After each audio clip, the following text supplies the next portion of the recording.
Oh, hello, and welcome to another fun-filled edition of Adam's Music Box, where today we're going to talk about the music industry in the 90s, because it was the best of times and the worst of times for that industry and different people in it. And weirdly, it was the same origins that caused both of those good and bad times, which was not a 90s song.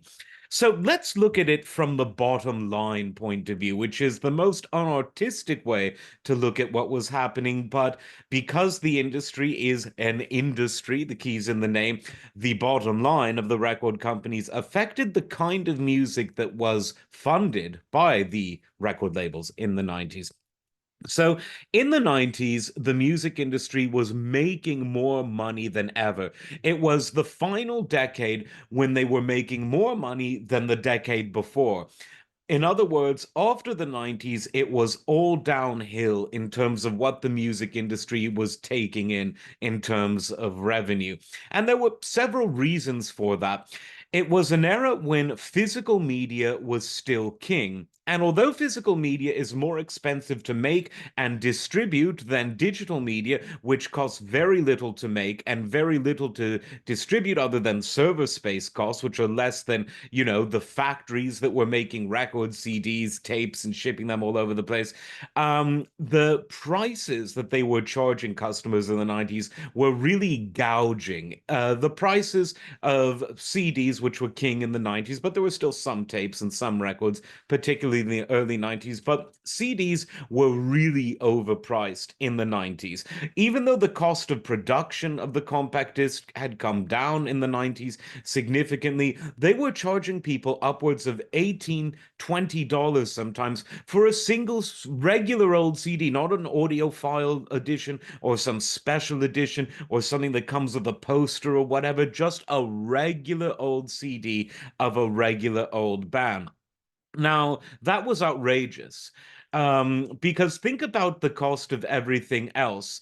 And we're living through a time in 2024 of extreme inflation. Don't listen to what they say on TV. Inflation is here. People like Ron Paul did predict it, but the inflation is here, and one of the consequences of that is that everything is more expensive. Buying a house more expensive, renting a house more expensive, buying stereo equipment, for instance, more expensive, buying furniture, buying food. Everything has become more expensive, except the compact disc. And so when you think that money in the 90s was worth more than it was today, when you adjust for inflation, the cost of the CD has really gone down. And so that just shows you how much they were gouging customers in the 90s. Something had to give. Now, in terms of the music that was being produced in the 90s, it was a mix of a lot of things. It was sort of an era where underground and commercialized really began to clash. And so let's look at what some interesting people said about it. At the very beginning of the 90s, Bill Bruford, you'll know him as the drummer for Yes, King Crimson, his own band that he started in the 80s, Earthworks, were going strong from an artistic point of view in the 90s. But it was in the early 90s that he talked about how record labels were becoming much less generous. That wasn't to say that they were cutting costs, but that they weren't distributing them evenly. In other words, if you were a huge band that wanted a record, the label would throw everything at you: the champagne, the caviar, the cocaine, the full 70s treatment, only even more. But whereas in the 70s, there was a bit of trickle down where, let's say, a top selling band like the Eagles would allow music labels, record labels, to furnish medium-sized bands with decent contracts and still plenty of cocaine to go around. In the 90s, that wasn't true. There were scraps for the little and medium-sized bands on the whole, and there were huge budgets for your Guns N' Roses or your Fleetwood Mac reunions and things like that. I love Fleetwood Mac and Guns N' Roses, but those are just examples. And this was something that was increasingly frustrating to Bill Bruford, who was in a jazz fusion band, Earthworks, that was getting less from the music industry that his 1970s jazz fusion band, Bruford, got. So that's an interesting development. In other developments, several types of music uh, emerged or were downgraded in terms of popularity. The 90s for me was the best decade for hip hop music ever. The hip hop that was produced in the 90s was really, really good. But as the 90s wore on, the quality of the hip hop generally started to decrease. And the reason for it has to do with the sort of Guns N' Roses and Fleetwood Mac phenomenon that we were talking about earlier. Once the record labels realized that hip hop was the coolest, newest genre that could sell millions of records, just as, let's say, Journey or Oreo Speedwagon did decades before, they started pushing the music that was increasingly commercialized, increasingly about sex and drugs and partying, and they started suppressing the reality raps, the conscious raps, the political and sociological raps. Now, don't get me wrong, even in the late 90s, there was still a lot of that could sell on the mainstream, but we did see it getting suppressed throughout the decade, and no one can deny that. In the world of rock, things changed as well. And there was a wonderful observation from one of my favorite YouTubers. He's called the Real Music Observer, or otherwise known as Harmless Dave. And he said that it was in the 90s that rock music started to get less happy. It started to get very dark and grim and serious. And there is a lot of truth to that. The rock music of the 70s and 80s, yeah, there was some heavy and hard stuff, but even a lot of the hard stuff, I would say most of it, it was pretty happy. I mean, think about it. Boston, Journey, Foreigner, Oreo Speedwagon, the big AOR bands of the late 70s, early 80s, happy stuff. Jefferson Starship, same era. Happy stuff. Whitesnake, happy stuff. You could get down and boogie to Deep Purple in the early and mid 70s. Led Zeppelin could get hard and heavy, but there was just something fun, even so, about it. And then you had the hair bands in the 80s and all of that stuff. I mean, all of it. I mean, Van Halen, which were not a hair band, and they were just a great heavy classic rock band. They were so fun. And once you get to the 90s, you have bands that obviously talented, but they weren't exactly associated with fun. Pearl Jam, Nirvana, Alice in Chains, Soundgarden. These bands really looked at the darker side of things. And at the end of the day, people do want happy music. And it's maybe no coincidence that the 90s was the lost decade when rock retained a kind of mainstream force. But because by the 2000s, it was definitely on the way out. More dance oriented pop music, hip hop derived pop music, and hip hop itself were more in. And so I definitely think that Dave is right about that, and that this promotion of this sort of dark rock music sort of was a nail in the coffin of that genre.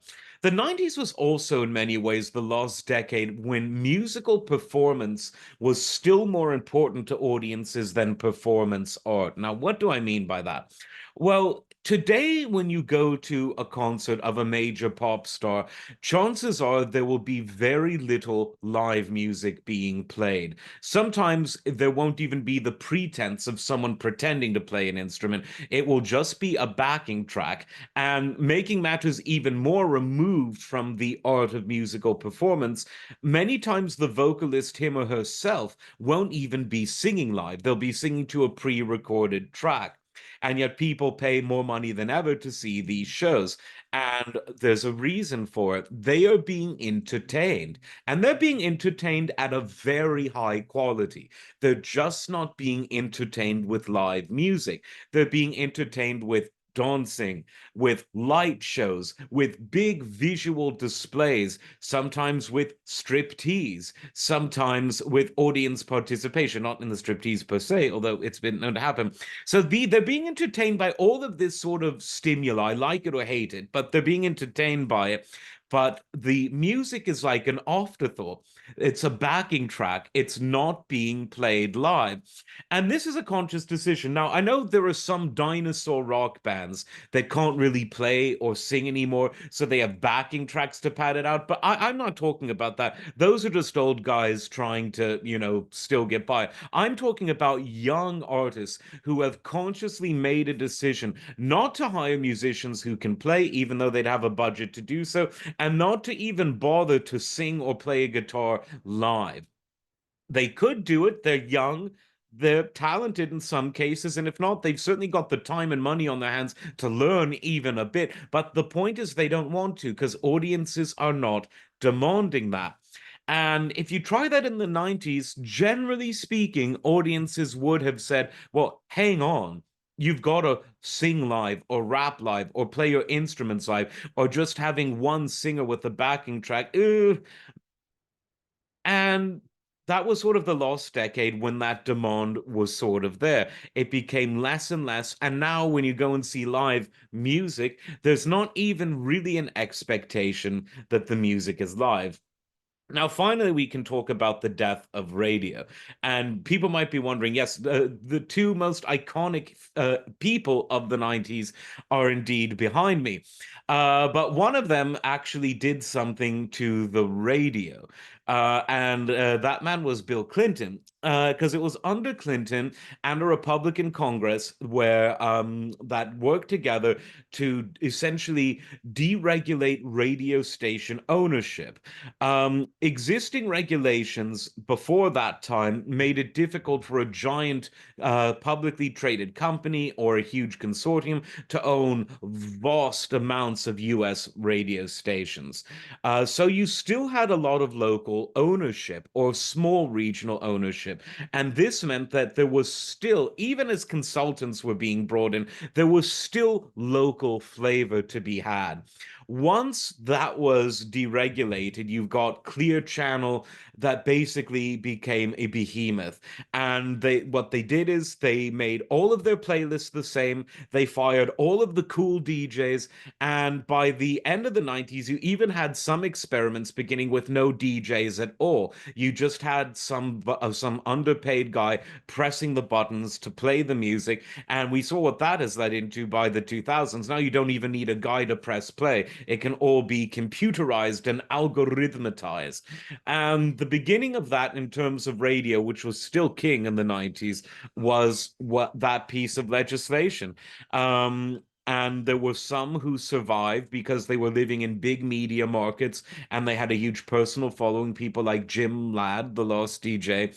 But for many other great radio DJs, they were gone, replaced by consultants, middle managers, and eventually computers. So that's my take on the 90s, a real transitional decade to be sure.